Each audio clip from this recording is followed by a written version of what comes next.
ঈদের আগে টানা কর্মসূচির পর ফের আবারও মাঠে নেমেছে ইশরাক সমর্থকরা। ইঞ্জিনিয়ার ইশরাক হোসেনকে ঢাকা দক্ষিণ সিটি কর্পোরেশনের মেয়র হিসেবে শপথ গ্রহণ করানোর দাবিতে আবারও ইশরাক সমর্থকদের অবস্থান নগর ভবনের সামনে। আমরা দেখতে পাচ্ছি এই মুহূর্তে কিন্তু নগর ভবনের সামনে অবস্থান করছে ইশরাক হোসেনের সমর্থকরা এবং তারা বিভিন্ন ধরনের স্লোগান দিচ্ছে। সমর্থকরা তারা কিন্তু এই আন্দোলনের অংশ হিসেবে প্রধান উপদেষ্টার যে বাসভবন যমুনা ঘেরাও এবং আসলে এবং অন্যান্য অসংখ্য কর্মসূচি পালন করেছে ইঞ্জিনিয়ার ইশরাক হোসেনকে ঢাকা দক্ষিণ সিটি কর্পোরেশনের মেয়র হিসেবে শপথ গ্রহণ করানোর দাবিতে।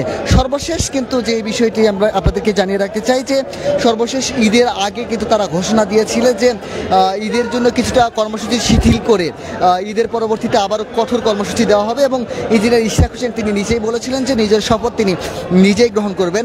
শহীদ মিনারে জনতাকে সাথে নিয়ে ঢাকাবাসীকে সাথে নিয়ে নিজের শপথ নিজে গ্রহণ করবে, এমনটি তিনি ঈদের আগে কিন্তু সমর্থকদের উদ্দেশ্যে তার যে নেতাকর্মীরা রয়েছে তাদের উদ্দেশ্যে জানিয়েছিলেন। এবং এরপর কিন্তু আজ ঈদের যে দীর্ঘ ছুটি সেই ছুটি শেষে আজ আবারও ইঞ্জিনিয়ার ইশরাক হোসেনের সমর্থকরা নগর ভবনে অবস্থান করছে এবং এই নগর ভবনে দেখছি স্লোগানে উত্তাল হয়ে আছে এবং সকাল থেকে আমরা যেমনটি দেখেছি মিছিল নিয়ে ইঞ্জিনিয়ার ইশরাক হোসেনের সমর্থকরা কিন্তু এই নগর ভবনে আসতে শুরু করেছে।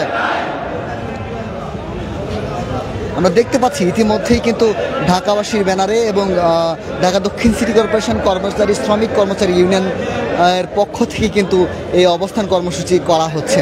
তারা বলছে যে ইঞ্জিনিয়ার ইশরাক হোসেনকে ঢাকা দক্ষিণ সিটি কর্পোরেশনের মেয়র হিসেবে শপথ গ্রহণ না করানোর আগ পর্যন্ত তারা এই অবস্থান কর্মসূচি চলমান রাখবে।